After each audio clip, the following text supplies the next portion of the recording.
May I be willing, Lord, to bear daily my cross for Thee, even the cup of grief to share. Thou hast borne all for me. Lest I forget Gethsemane, lest I forget Thine agony, lest I forget Thy love for me, lead me to Calvary. 464. 464.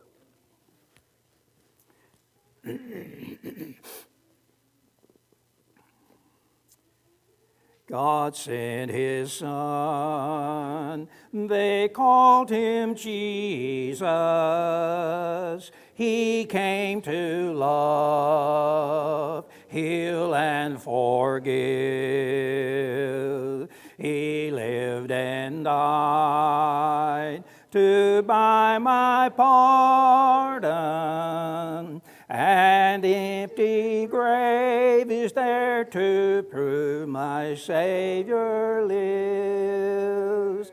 Because He lives, I can face tomorrow.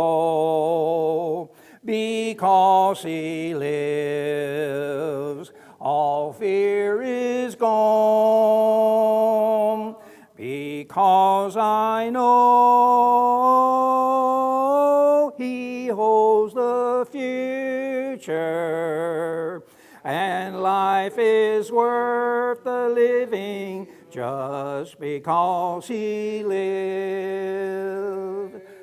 How sweet to hold a newborn baby and feel the pride and joy He gives. But greater still, the calm assurance this child can face uncertain days because He lives. Because He lives, I can face tomorrow. Because He lives, all fear is gone. Because I know He holds the future, and life is worth the living just because He lives. And then one day I'll cross that river, I'll fight life's final war with pain. And then as death gives way to victory, I'll see the lights of glory, and I know He reigns. Because He lives, I can face tomorrow. Because He lives, all fear is gone. Because I know He holds the future, and life is worth the living just because He lives. Invitation song will be number 943. 943.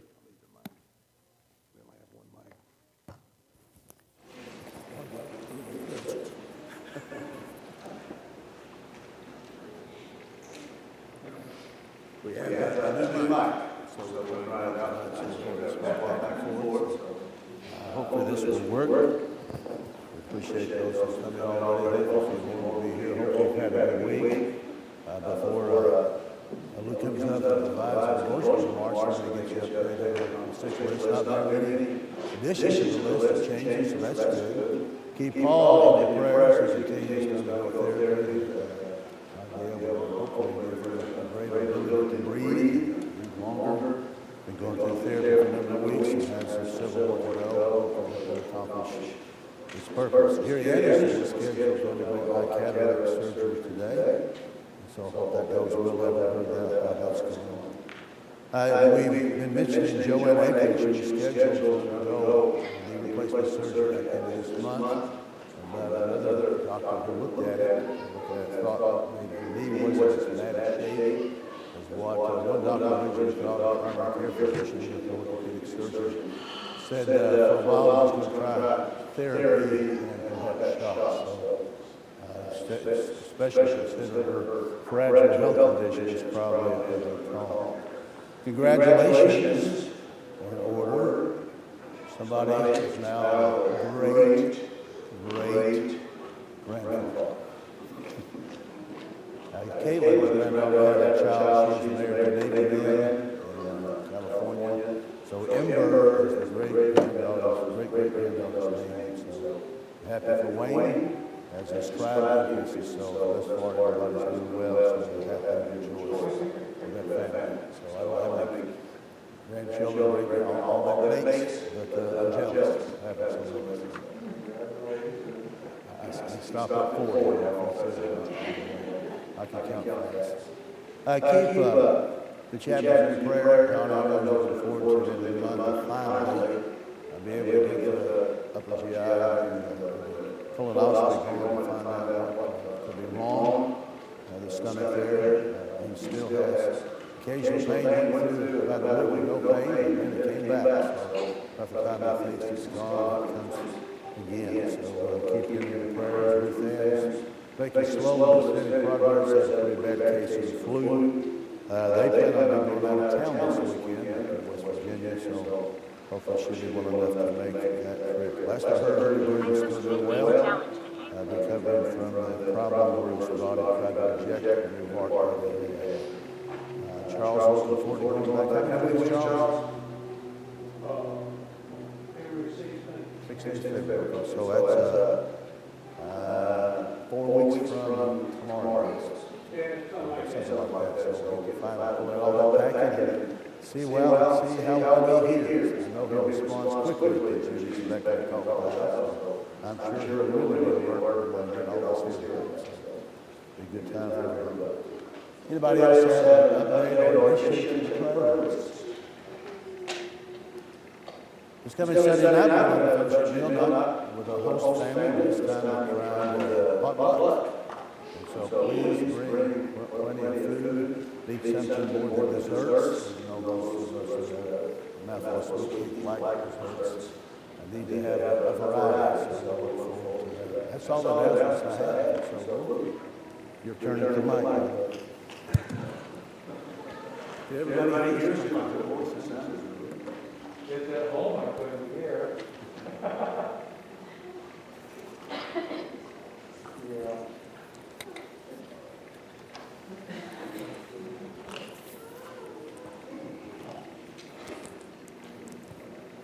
Evening, everybody. Y'all all right? So, glad to see everybody out tonight.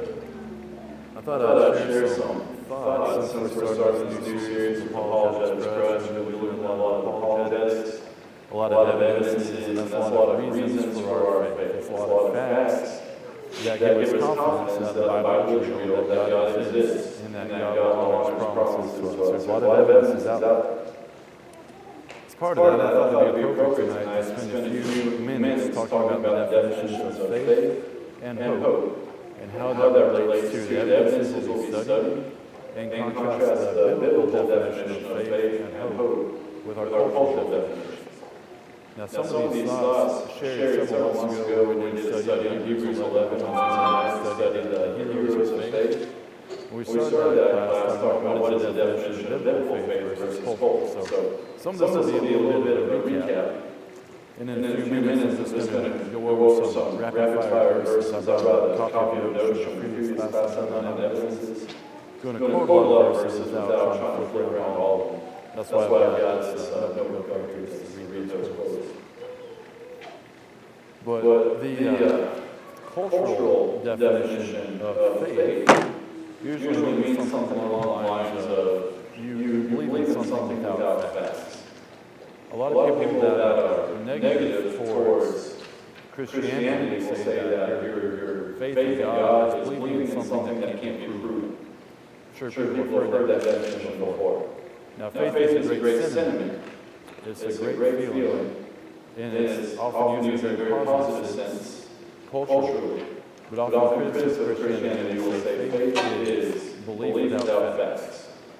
Whereas the biblical definition, the Greek word for faith means a firm persuasion based on hearing. Faith in the biblical sense is a firm persuasion based on hearing. And I get that from the Bible dictionary, the Greek dictionary. If you look at the word hearing implies not just listening to sound, but taking in information. You process it, comprehend it, you understand it. So it's not just listening to the radio, but hearing, you take information, and it means something, you understand it.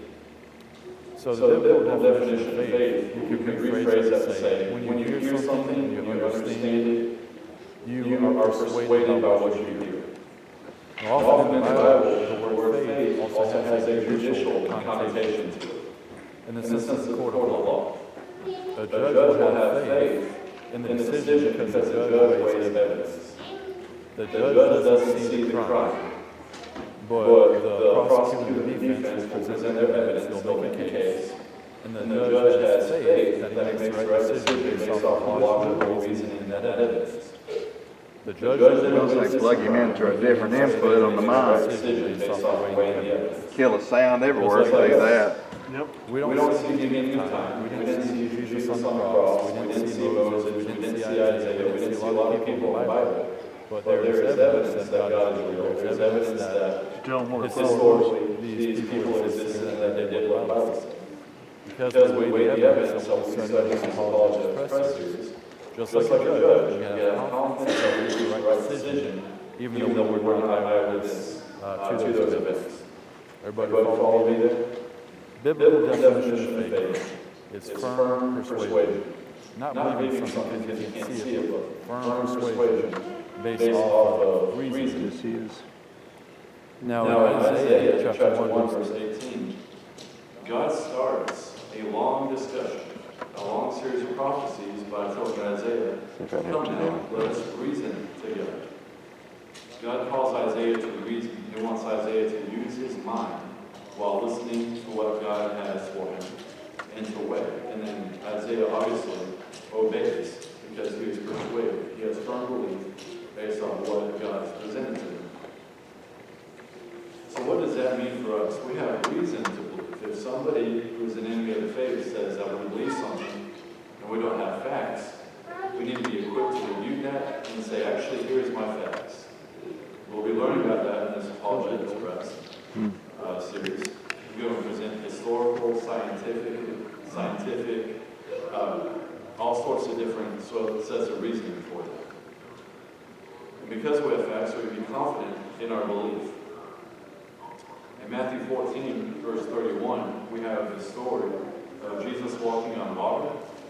Peter tries to go after him. He starts sinking. And what does Jesus say to Peter? He says, let me just turn there, because I'm drawing a blank while I'm looking at everybody's faces. Matthew 14, verse 31, let me just read it. It says, Jesus says to Peter, "Oh, you of little faith, why did you doubt?" Jesus is essentially saying, you've seen me perform miracles. Why did you lose your conviction? Why did you lose your persuasion? At that moment, Peter's fear caused him to momentarily forget his conviction and his persuasion. So as we study the Bible, as we study evidence, let's make sure that our persuasion, our conviction isn't shaken by the fears, by the concerns, by the stresses of the world. To be able to stand firm in our conviction, that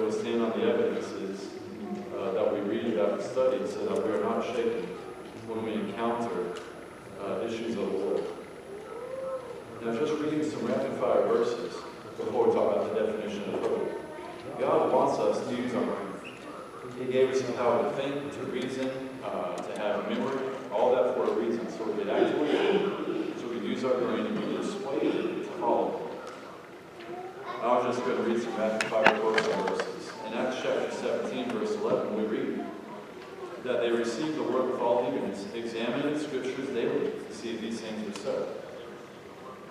They did not just believe it out of gullibility, they examined the scriptures.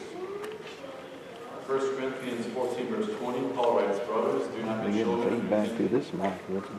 Do not be children. The implication is to mature in your faith. You have to have a developed thought process if you're going to have non-childish, mature thinking. 1 Thessalonians 5:21, test everything, hold fast what is good. We test what we see, what we hear. We make sure we are persuaded. We test everything and not just take it out of gullibility. 2 Timothy 2, verse 7, it says, think over what I say, think over what I say, for the Lord will give you understanding in everything. Paul doesn't write, just believe what I say and don't question me. He says, think over it. In 2 Timothy 2, verse 15, Paul writes, do your best to present yourself to God as one approved, a worker who has no need to be ashamed, rightly handling or dividing the word of truth.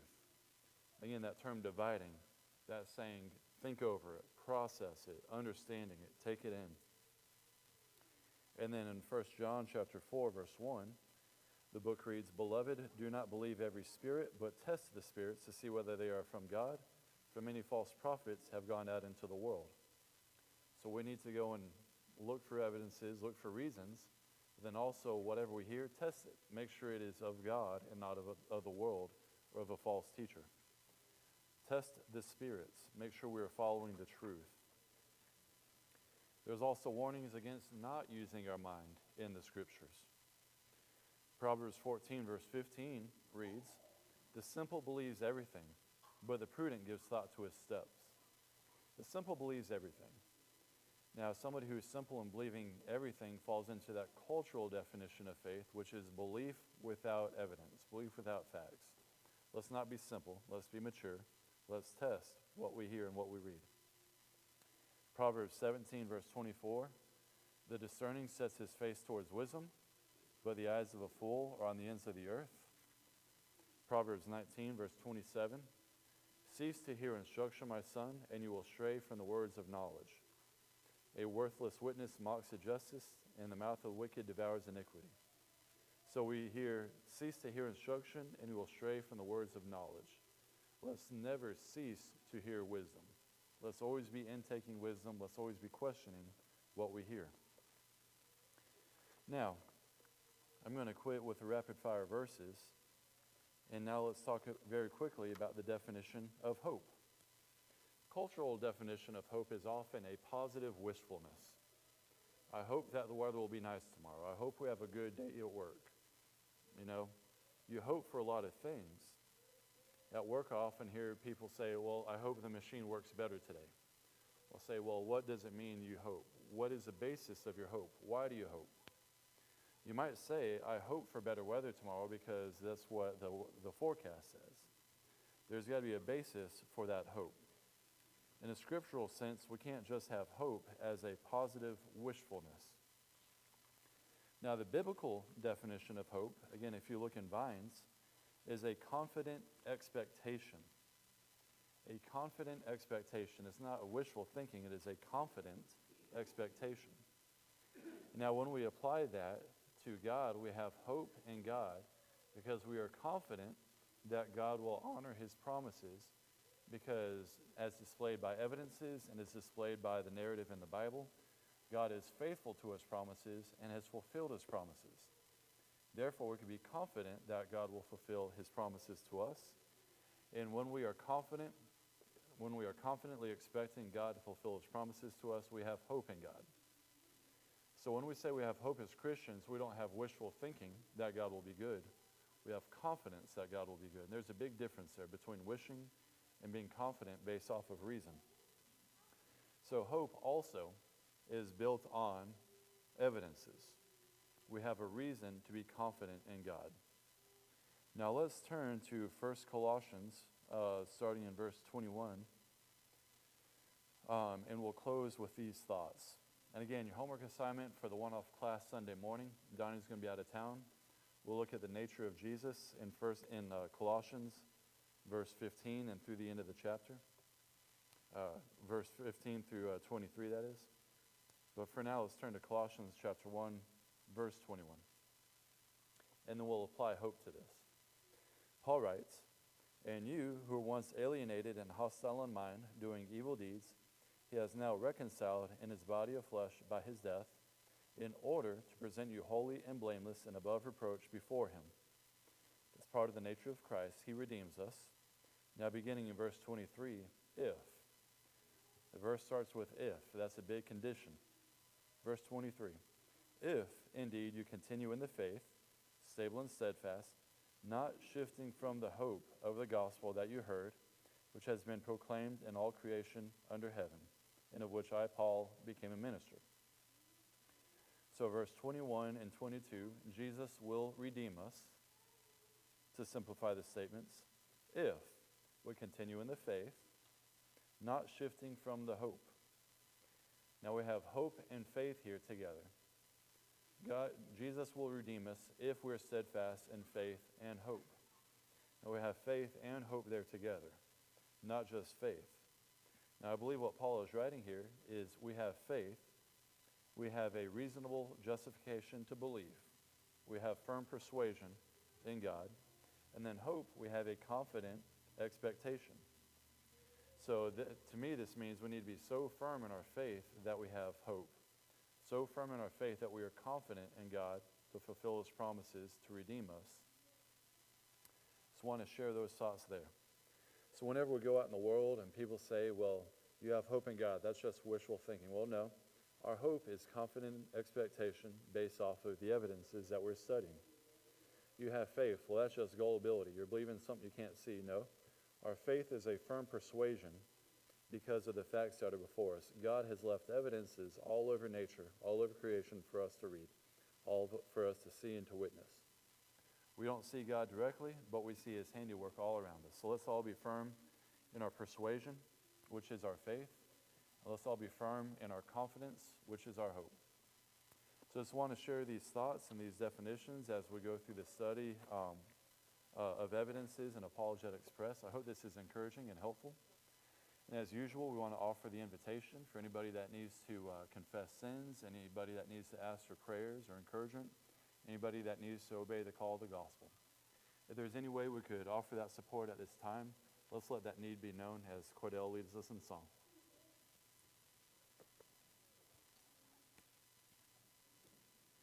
Have you a heart?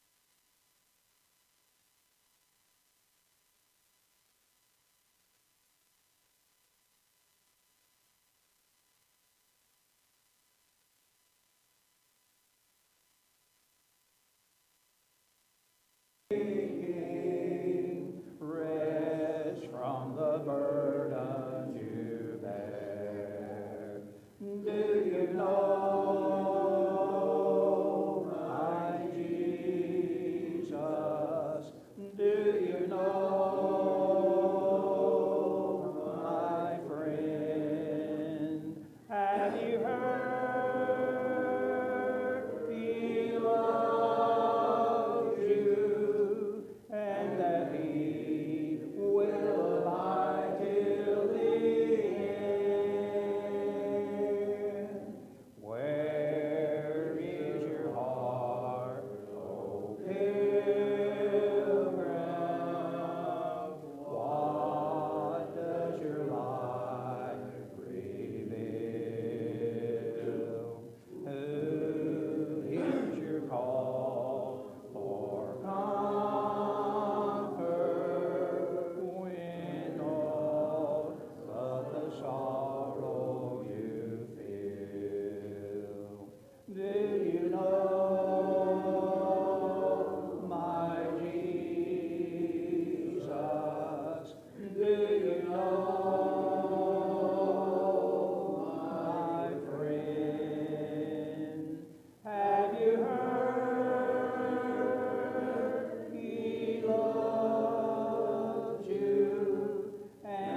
we started tonight. We're thankful for that. We appreciate Luke and his preparation and Luke gave his lesson. So we'll go ahead and ask Ken Donahue if he will word of prayer for our gathering tonight for the sick folks. And then we'll be dismissed our classes. So let's bow in prayer for the King. Almighty God and Father in heaven, we be thankful for another opportunity to come together and study your word and learn from your word what we can do in our daily lives, go to the kingdom, go to the Holy Spirit. We have for heaven. Father, we pray that you be with those of our number who are unable to be here, those who are suffering illnesses, or whatever the case may be. Father, we pray that you be with them and help them. You can see fit. Father, we pray that you will continue to give us our weaknesses, our failures. Help us to be better servants. Help us to be better instructed in our daily walk with you. Father, we pray that you watch over us and guide us, keep us healthy and safe. In our prayer in Jesus' name. Amen.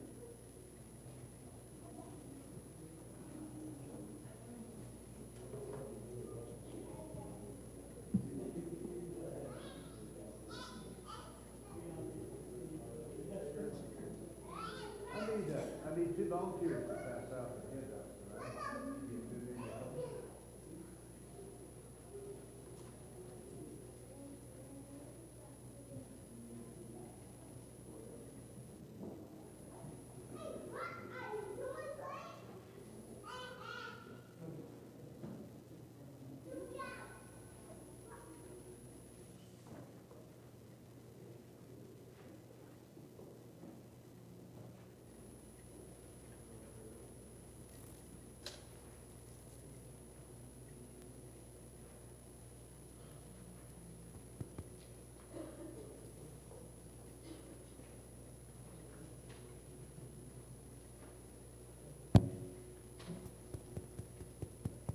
Testing.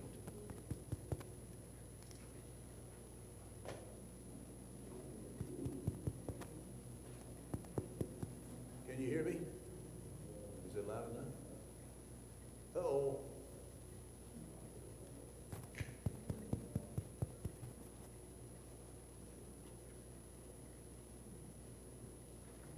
Is it working at all?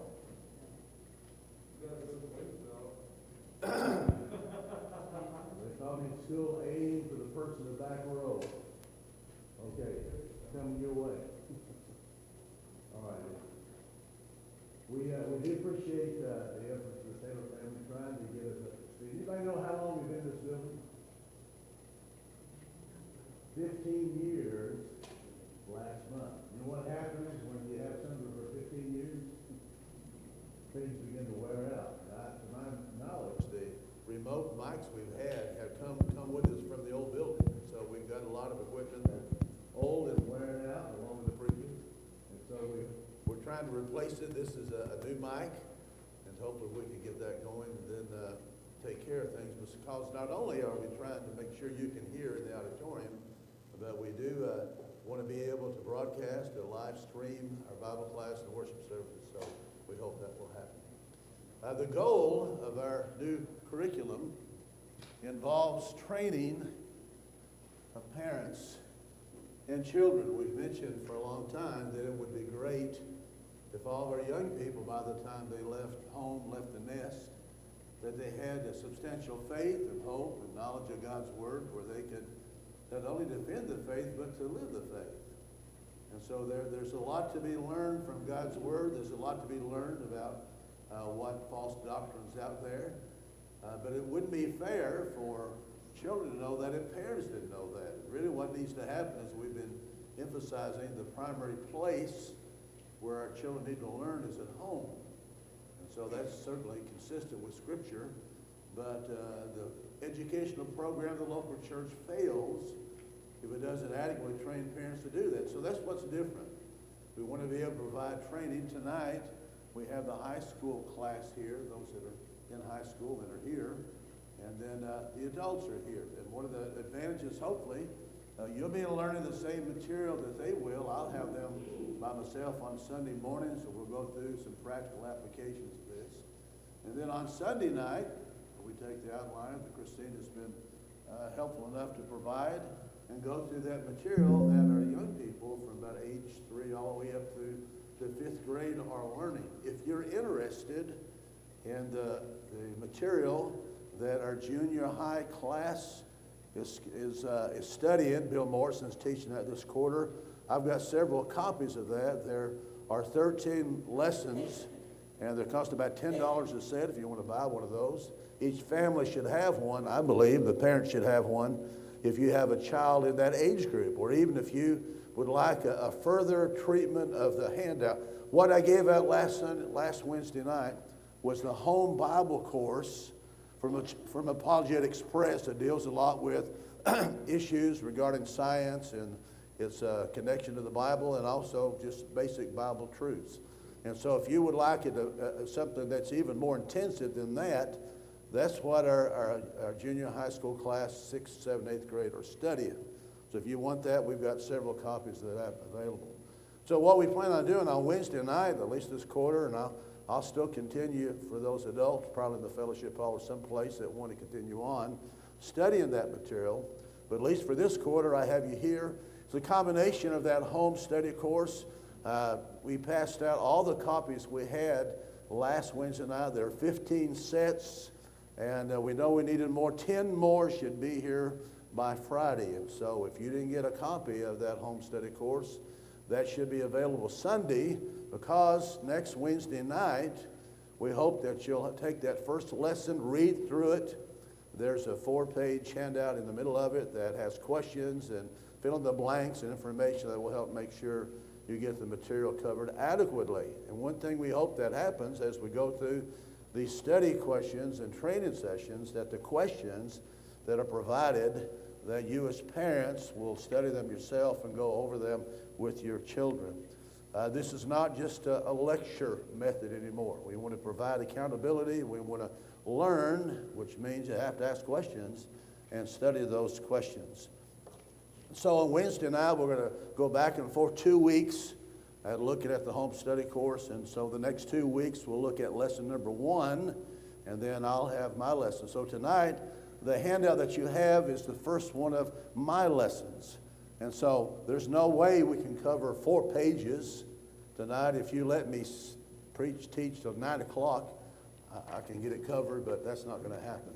So hopefully you'll take it and do what you've done with the course. Read the material. If you can get in the habit of reading material ahead of time, and you'll get a lot more out of it when we go over it. So there's far more material in this, a lot of Bible references that we won't have time to go through. But if you'll look at these Bible references in preparation for the class, and it'll be 3 weeks, then you'll get a lot out of it. Let's go ahead and look. Any questions, by the way, before we get started? Could you tell us the title of the handouts we should have right now?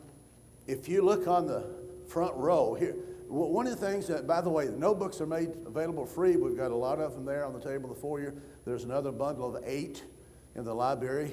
But what I'm doing, I'm making lessons for every Sunday morning lesson. I've got copies for. They're right here. The lessons that I will hand out on Wednesday night, I've got here. The lessons, we've had 2 already. On Sunday night, they're here as well. So I've got a notebook, put a notebook together for reading myself. I've got 3 different sections. One section for sermons, Sunday morning. Another section for Sunday night sermons, which is really the training session for the material for the Apologetics Press curriculum that the kids use up to the 5th grade. And then tonight's. So there should be 3 different kinds, and every one of them, if you don't have them, you can come and look at the front row here. There's several copies, and you can get up to speed. So if you don't have a notebook, get a notebook, and then you can fill it up with what we have here. If we run out, we'll make more. Any other questions? One of the things I've been doing for a number of years now, and especially while home a lot during the COVID period, is thinking about some material that I could use in my further studies, especially for the school, and for some videos and some things I'd like to do. One of the things I want to do here in the coming months is start being able to record PowerPoint lessons that I can put online. And so things I've been studying. Anybody want my notes from School of Preaching? the 140 pages, if you're interested. So a lot of things that they've gotten, some of that material I want to share with you. And so I've got a lot of material studied that you've never heard before. And so tonight is a lesson that I believe is very important. If you look at the introduction with me, let's go ahead and just look at the start. The question on my mind for years pertaining to sharing the Christian faith is, where should I start? Where should you start? Understanding Bible authority. If you have any kind of familiarity with our brotherhood, evangelist materials, where does it often start? It starts with Bible authority, but if you start there, what does that automatically assume? You're studying with someone who has what? Respect for the Word of God. They already have a level of interest. That would be great if that was the case with everybody, but that's not. You know, when I left school of preaching back in 1973, when I finished my work there 49 years ago, we did a door knocking campaign, several students and I, in the community. We spent one Saturday. Anybody know how many Bible studies we set up? This is 9 students for one day knocking doors. I'm not talking about correspondence. I'm talking about Bible studies. 38. You know what the problem was at that time? I was the only guy that even had any experience at all teaching. So guess what happened with a lot of those numbers? Well, they went by the wayside. But people back then, when I studied with them, you could say, turn to the book of Colossians, like Luke did tonight. People can find the book of Colossians. You know what's not the case right now? People cannot even find Matthew in a lot of cases. In fact, people, a lot of times, just look at the Bible as helpful, but a lot of people need to have this question answered. Why should I even study about Jesus to begin with? What are the benefits of becoming a Christian? And that's something I realize I've been lax in my teaching. So material I've been working on for the last 2 or 3 years, you're going to start hearing in this classes here and over the course of sermons. Because if someone comes to you down the road and then maybe they're somewhat interested, and usually the people who will come and even entertain a study with you have something wrong. You know, people don't change until they see the need for change. If people are content with their lifestyle, they got the money, they got the job, everybody's all right, mom and dad are happy with each other, the kids, you know, everything's looking good, nobody's going to come and ask you for a Bible study. Usually what's going on if somebody says, hey, I'd like to talk to you about the Bible, what do you think's happening? So the wheels fell off somewhere, somehow, maybe not for them, but for a family member. And so what you've got to be able to do is take the Bible and deal with their specific problem. And most of the studies I've had down through the years are that way. What do you think would be the motivation of a lot of people I've studied with in this community and people you've sent my way? What do you think some of the reasons why they want to study with me?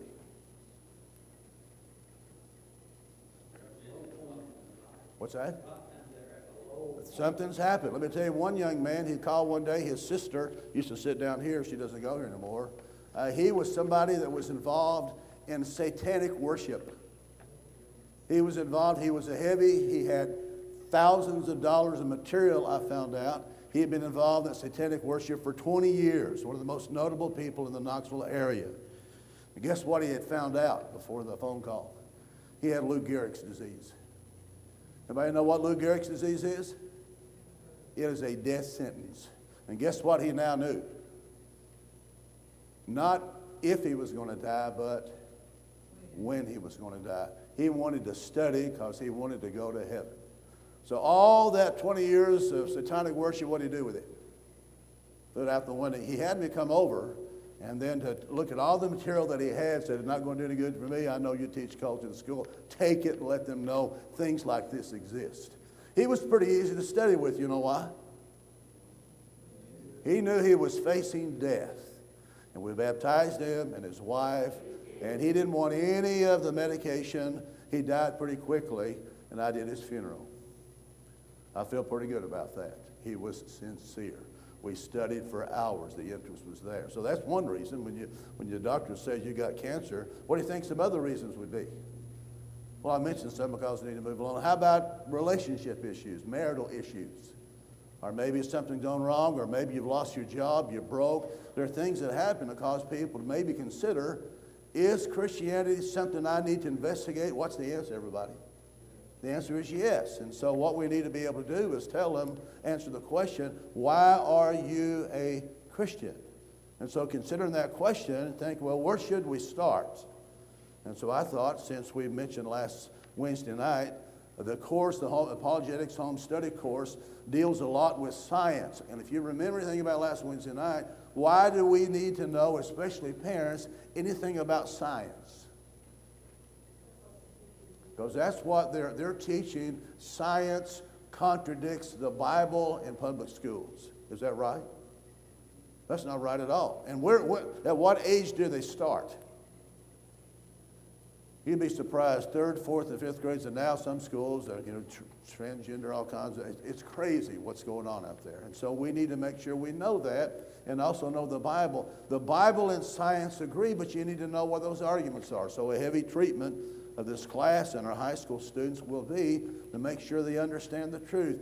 Is evolution a theory? They treat it as fact. Well, Luke did a great job tonight to understand what facts are. Christianity is not a blind leap in the dark. Christianity is based on logic. It's based on evidence.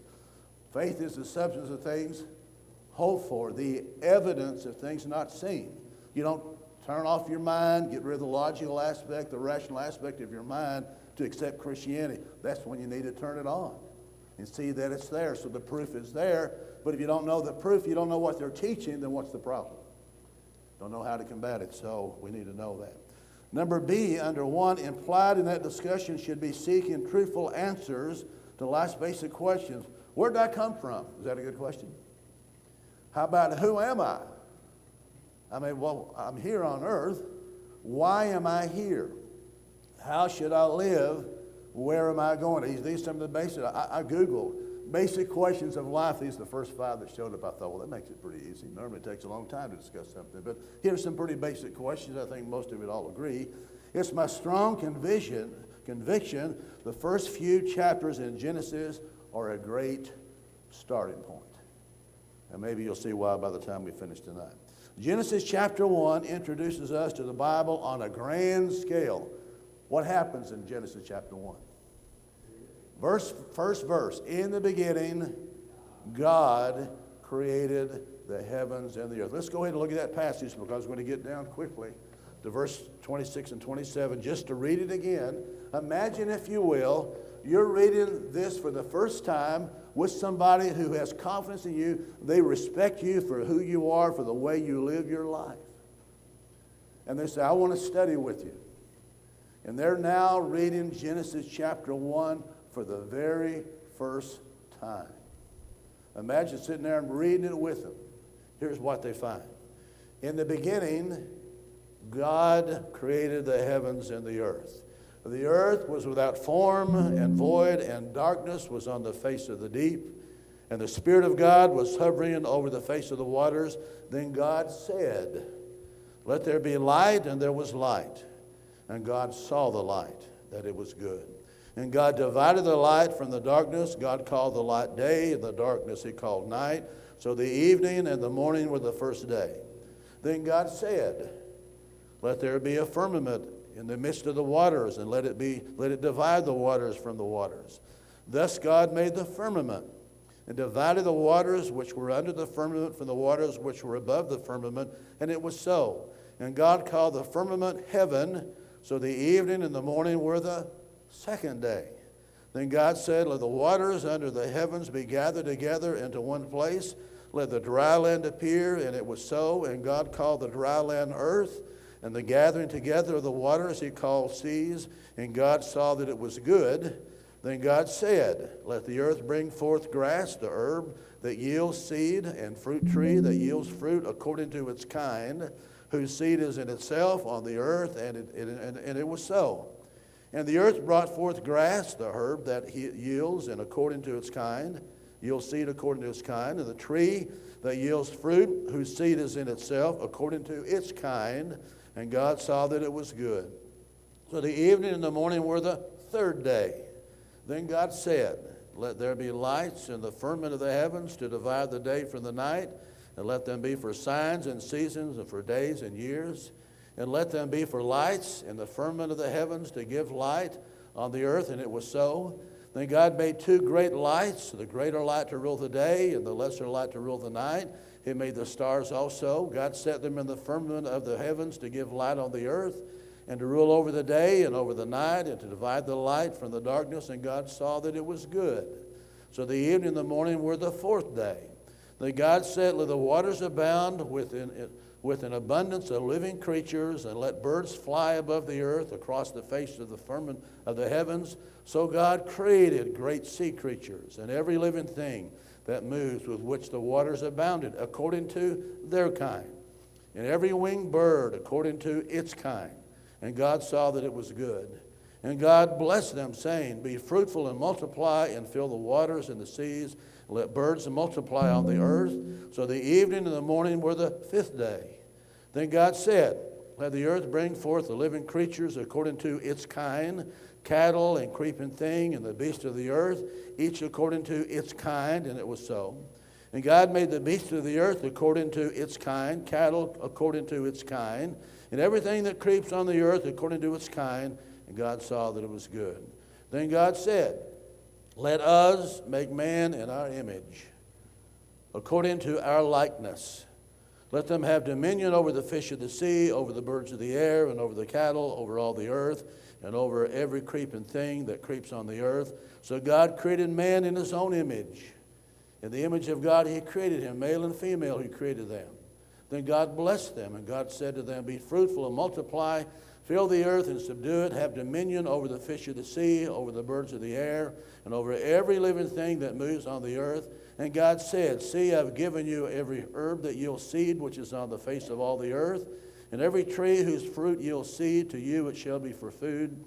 Also to every beast of the earth, to every bird of the air, and to everything that creeps on the earth, in which there is life, I've given every green herb for food. And it was so. Then God saw everything that he had made, and indeed it was very good. So the evening and the morning were the sixth day. Rather long reading, 31 verses. If someone is sincere at all and willing to look at that, what do you think they're thinking after reading chapter 1? Anything that you see repeated several times in that chapter? God said. God said. So how were things created? How were they created? But God said it and it happened. God said it and it was so. So we see at the very beginning God made that. And so the beginning of all, this is the beginning of the universe as we know it. How big is the universe? How far out does it go? I mean, Houston, we hear about the Hubble telescope, but there's one 100 times more powerful. Anybody seen the end of the universe yet? How vast is it? If you look at just our galaxy, the Milky Way galaxy, what would it be in the midst of all those galaxies? Just a mere speck is what it would be. And so what kind of power, what kind of knowledge would it take to do all that? Now that's what Genesis chapter 1 says. What's the alternative? What's the alternative of mankind's development, how man got here? What's the alternative? Well, it's the Big Bang Theory, and then, as I've mentioned before several times, the spontaneous generation of life. And basically, how did we get here? We're the last step on the food chain. What did we originate from? From what? Well, but the last phase, the last step, we come from monkeys or apes, and now we're here, the highly civilized. And so that's what, so I'm just saying we need to know what the alternative is. And I spent a little bit of time here looking at what the alternative is. And so one of the reasons why I want y'all to have that course is because there'll be questions that people have about, does any of this make sense? There are certain laws. We're going to study the law of design, the law of cause and effect. Every effect remains an adequate cause. How long were these days? I mean, there are questions that can be answered from the scientific understanding that are consistent with the Word of God. How important is the book of Genesis? How important are Genesis 1 through 11? Because I've got a statement here about what Genesis 1 through 11 provides. You can look at that on your own. But if you give away and compromise Genesis 1 through 11, what have you done to Scriptures? Might as well throw it all away.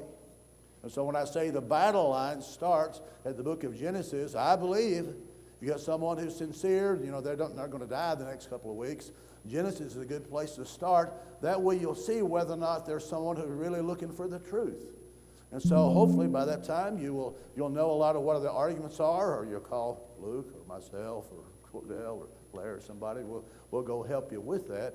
But there are answers to all of that. And as been mentioned, one thing that was said, then God said, and things happened. What was another common phrase? Everything was built according to its kind. We see that consistently through there. Why is that in there? Well, that's hit evolution in the head. We're going to study evolution, see what it says, and show that it is not rational at all to look at evolution. It's a theory that's been disproved. You need to know what that's all about. One of the things I want to impress on you, though, and you won't have to, only got 5 minutes left, Genesis chapter 1, verses 26 and 27, what unique thing do we find out about man? What's the one thing we're told about mankind? What does that mean? For years and years, I knew this was pretty important, but over the last several weeks and months, I've been studying that. I got pages and pages of notes. What does it mean? What's the significance of you understanding you've been made in the image of God? Why is that important? What's that? Say it again louder. We have a soul. We're different. Now think about this. Now I just mentioned a while ago the vastness of creation. When you get down to Genesis chapter 1, what was the crowning point of what God made? It's us. Now the animals can do a lot of things. One of the things that the rest of this outline will show you, how important was mankind. We're the only thing there mentioned made in the image of God. So what's the alternative? Now I want you to turn over to page 2. There's a few quotes there. And then there's a lot of other things in my notes. If you don't believe in Christianity, then what's the alternative? What's the major doctrine? It's called humanism. Anybody heard of humanism? What does it teach? I've got a handout here. Look at the very top. From the West, this is the best thing I could find. The Humanist Society of Western New York. Here's what they say to describe humanism. A joyous alternative to religions that believe in a supernatural God and life and a hereafter. They don't want to believe that. Humans believe that this is the only life which we have certain knowledge, and that we owe it to ourselves and others to make it the best life possible for ourselves and all with whom we share this fragile planet. A belief that when we people are free, without God, to think for themselves, using reason and knowledge as their tools, they are best able to solve the world's problems. Anybody seen that yet? Humanism is in sum a philosophy of those in love with life. What kind of life? Kind of like the Epicureans. Eat, drink, and be merry, for tomorrow we shall do what? Instead of finding solace in prefabricated answers to the great questions of life, humanists enjoy the open-endedness of a quest and the freedom of discovery that this entails. Doesn't that sound good? You know, the first thing that came to my mind when I read that, this sounds like a teenager who grew up. Now, if you think about a teenager who's got a mom and dad who has rules, and he's not steeped thus far in religion, how much does he like having those rules? What does he look for? He's living at home, got all these rules, got to do this on Monday, Tuesday, and all this other kind of stuff. What does he dream about? When he gets old, out on his own, and free, how great will life be? To be able to make your own decisions and be able to spend the money how you want. They assume, most teenagers do like this, who are tired of somebody prefabricated answers, where they get to make their own decision. How good do you think their life, as they envision, is going to be? It's going to be great, right? Why? Because they're free to do what? Whatever they want, with whomever they want to do it with, as long as they want it and all that kind of stuff. Does that work? I was mentioning to Rita, I thought today about, anybody old enough to remember the hippie movement? Now, the hippie movement is a perfect representation of this, because if you know anything about the hippie movements, what were some of the things that they believed in? Free love, for one. And what kind of things? Did they like rules? all those, all those things, fights and demonstrations against authority and all that kind of stuff. And they're running around and, got to be free to make their own decisions. A lot of them were doing that at college. That's where you saw a lot of the hippie movement in college. And so their life was, in their mind, idyllic. And what was that great festival in New York? What do they call it? Woodstock. Anybody seen pictures of that? What was that like? Oh, the greatest experience of all. What do you think those people are right now? I mean, there they had that life was going to be great, but guess what happened to that generation? They run out of daddy's money. And had to do what? Get a J-O-B. And then what they find out? And for the average teenager who goes up thinking, man, my life as I run it's going to be great, what they find out by the time they're 35, 38, 40-year-old. It's not all this freedom. It gives you the freedom to do what?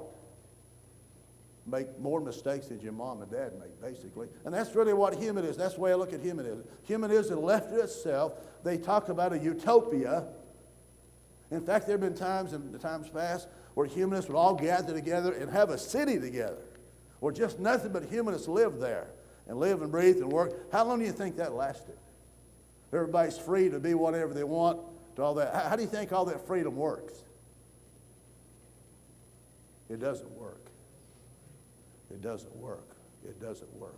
I've got a quote down here from Bertrand Russell. He was an eminent philosopher, won the Nobel Peace Prize for all the contribution to philosophy and all that. You don't have to read it through several times, but this guy, I don't know how he lived to be 97 years of age, but he had to be unhappy. They talked about, where we're all going to end up? I'll just give you the short version. You know where we're all going to end up? Everything man has ever accomplished? When the universe all fails, it all ends in debris. And life ends at death. You're like the dog Rover, you're dead all over. Some of the most depressing things I've ever read. So to listen to the humanists and listen to people who don't believe in God, what kind of future do they offer? They offer all this stuff, but it does not work. I'll tell you what works. Knowing who you are and knowing who you belong to. So I want you to take the notes and see what you can learn about being in the image of God. And I'll tell you a true story of how I applied this. Years ago when I was up in Cincinnati, I lived in a part of Cincinnati that had a lot of problems. There was some fights in schools. The school system that we lived at, the high school, was so bad, they had to put metal detectors in for all the students. Is that pretty bad to do that? The principal asked for a task force. What are we to do when we get anybody from the community welcome to come to the task force? We got to see what we can do to fix this problem. All these people, gangs fighting each other and all that. It's pretty bad. One reason why I left there and went back to the South. But I got invited to be a part of that task force. I was the only preacher there. I thought, boy, this is strange. Went around the room, and he should have never asked me what I thought the problem was. He said, let's hear it from the preacher's perspective. I'm sure he still sees my bad dreams. Well, what do you think the problem is, Mr. Bryant? Well, you've been teaching for years people come from monkeys. Should you be surprised when they act like it? You think he appreciated that? No. If you feel your destiny, your identity comes from the lower form of life, then who are you? That's not who I am. I'm made in the image of God, folks. That means something to me. I have a future. And not only do I have to wait till I get there, I have a future here. It changes everything. It changes everything. And the rest of that outline will show you why. So look at it. We'll start it in 3 weeks. Thank you for your attention. I've gone over 2 minutes. I'm sorry.